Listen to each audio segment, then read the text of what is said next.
जय श्री कृष्णा, राधे राधे। आज की वीडियो में सुनेंगे नवग्रह की कथा। मार्गशीर्ष माह में यानी अघन माह में इन कथाओं का रसपान अवश्य से करना चाहिए। व्रत की कथा सुनने मात्र से भक्तों की जन्म जन्मांतर की दरिद्रता समाप्त हो जाती है और धनवान होने के रास्ते खुल जाते हैं, भाग्य में वृद्धि होती है। साथ ही यदि आप इस कथा का रसपान संपूर्ण रूप से करते हैं तो आपको पूर्ण रूप से फल प्राप्त होता है। आइए अब सुनते हैं नवग्रह की कहानी। दो बहन और भाई थे। भाई अपनी बहन से मिलने उसकी ससुराल जा रहा था। तभी रास्ते में एक सर्प बैठा हुआ मिला। वह बोला कि मैं तुझे डसूंगा। तो भाई बोला कि तू मुझे मत डसना, क्योंकि मैं अपनी माँ के एक ही बेटा हूँ और अपनी बहन के एक ही भाई हूँ। तभी सर्प बोला कि नहीं, मैं नहीं जानता कि तेरी माँ के एक ही बेटा है या अपनी तेरी बहन के एक ही भाई है। मैं तो तुझे डसने के लिए आया हूँ, क्योंकि तेरे को नवग्रह की दशा लगी हुई है। मैं तुझे डसूंगा।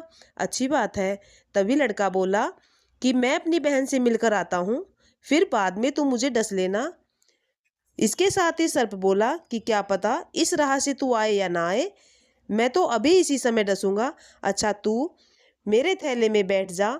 अगर तुझे विश्वास नहीं है, मुझ पर भरोसा नहीं है, तो सर्प ने क्या किया कि थैले में बैठ गया और उसने बेलपत्ते ढककर उस भाई के बहन के साथ चला गया।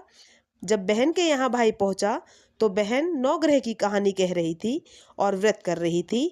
बहन भाई ने बैठकर कहानी कही और व्रत का पालन किया। इसके साथ ही जानवर की, हाथी की, घोड़े की, भाई बहन ने और घर के धनी की, घी के जमाई की, देवरानी जिठानी की, सास की और ससुर की, संग सहेली की, सबकी नवग्रह शांत हो गई और सबकी ग्रह चाले 8 पग, बंदा चाले 8 पग, सांप बिच्छू भवरे सब आग में जल जइयो कहानी कह के खड़ी हो गई। इसके साथ ही भाई से बोली, भाई थैले में क्या लाए हो? तभी बहन ने भाई के हाथ से थैले को छीन लिया और उसमें देखने लगी कि जो कि बेल पत्ते और फूल पत्ती पड़े थे उसके फल बन गए, केले संतरे बन गए, सर्प का हार बन गया और केले संतरे तो बच्चों को दे दिए।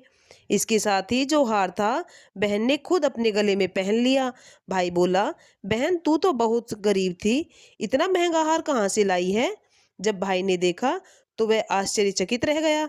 इसके साथ ही जब बहन बोली कि भाई इस हार को तो आप ही लाए हो, तभी भाई बोला कि नहीं बहन, मैं तो हार नहीं लाया हूँ, मैं तो अपनी मौत लेकर आया था, क्योंकि तेरी कहानी कहने से ये सब नाक का तो हार बन गया है और जो फूल पत्ती थे उसके फल बन गए हैं और मैं तेरे भाग्य से ही अभी तक जीवित हूँ।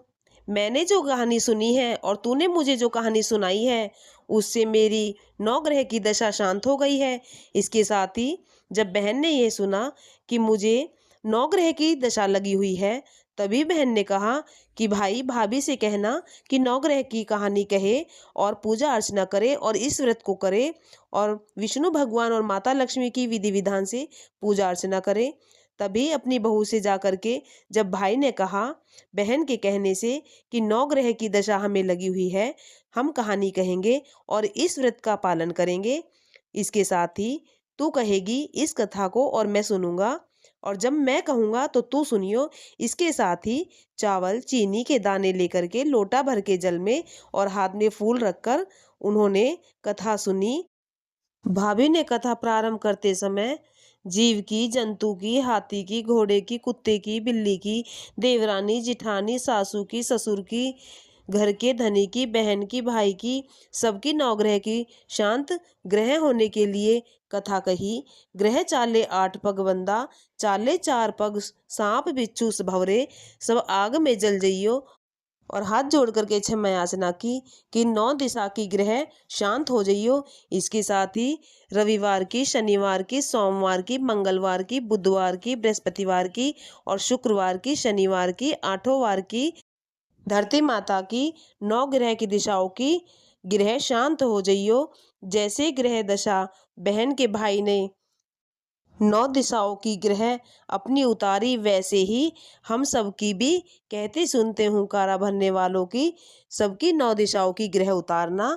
इस कथा को सुनने वाले मात्र से इस कथा का प्रभाव इतना शक्तिशाली है कि जो मनुष्य श्रद्धा और भाव निष्ठा के साथ इस व्रत को करते हैं और कथा को सुनते हैं, उस भक्तों की 9 दिशाओं की ग्रह शांत हो जाती है और ग्रह टल जाती है। आइए अब सुनते हैं दूसरी कथा। एक गांव में एक कन्या थी। वह नियम पूर्वक से व्रत रखती थी। मार्गशीर्ष मास में पूजन करती, भगवान विष्णु और माता लक्ष्मी जी का विधि विधान से श्रद्धा भाव से उनकी पूजा अर्चना किया करती थी। एक समय क्या हुआ कि उसके भाई और भाभी बोले कि हमारी नंद शादी के लायक हो गई है, तो हम उसकी शादी कर देते हैं।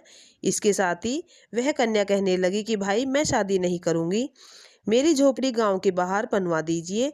अगर आपको मुझसे परेशानी है तो गांव की स्त्रियों से कहने लगे कि आप अपनी गाय और बछड़े मेरे यहाँ पर घास फूस चरने के लिए भेज दिया करो, बचा कुचा हुआ खाना मुझे दे दिया करो। एक दिन नगर में राजा शिकार खेलने के लिए वन में चले गए। वहां पर उस कन्या की झोपड़ी को देखा और वह वहीं पर रुक गया। तभी बोला कि ये झोपड़ी किसकी है, यहाँ पर कौन रहता है? और बाहर से आवाज दे करके बुलाया कि कोई अंदर हो तो बाहर आओ। इसके साथ ही जब वह बारंबार दरवाजा खटखटाने लगा तो वह कन्या नहीं आई। इसके साथ ही जब लगातार वह राजा खटखटाने लगा दरवाजा, तभी वह कन्या बाहर निकल के आई और कहने लगी कि कौन है जो मेरे द्वार पर इतनी तेज आवाज दे रहा है। और जैसे ही उस कन्या को उस राजा ने देखा तो वह कहने लगा, मन ही मन सोचने लगा कि ये तो अत्यंत ही खूबसूरत सुंदर रानी है, इसके साथ तो मैं विवाह करना चाहता हूँ। तभी उस राजा ने उस कन्या के सामने बोल ही दिया कि मैं आपके साथ विवाह करना चाहता हूँ। इसके साथ उस कन्या ने कहा कि जहाँ से आए हो वहीं पर चले जाओ, मैं पराये पुरुष का मुंह नहीं देखना चाहती। राजा जबरदस्ती कहने लगा कि नहीं नहीं, ऐसा मत कहो, मैं आपके साथ विवाह करना चाहता हूँ। इसके साथ ही उस कन्या ने मना कर दिया और कहने लगी कि मैं आपको शाप दे दूंगी, यहाँ से चला जाओ, नहीं तो मैं तेरा राजपाट पूरा नष्ट कर दूंगी। उस कन्या ने उस राजा को तभी शाप दे दिया और ऐसा होते ही राजा वहां से चला गया। राजा रास्ते में एक नदी पड़ती है तो नदी में स्नान करने लगा। उस नदी में स्नान करते समय वह राजा उस नदी में ही डूब गया। इसके साथ ही उस कन्या का इतना प्रभाव शक्तिशाली शाप उस राजा को लगा कि नदी में स्नान करते समय वह राजा नदी में ही डूब गया। उस कन्या के शाप से राजा कैसे बच सकता था, क्योंकि उसने विवाह की जिद की थी। भगवान विष्णु की कृपा से उस कन्या ने अपने विधि पूर्वक से विष्णु भगवान की पूजा अर्चना की और श्रद्धा भाव के साथ व्रत किया। व्रत करते समय उसने पालन किया। इस तरह से विष्णु भगवान की कृपा से स्वर्ग की अधिकारी बनी और मोक्ष को प्राप्त किया। विष्णु भगवान की कृपा से उसके जीवन में उन्नति हुई। बोले विष्णु भगवान की और माता लक्ष्मी की जय।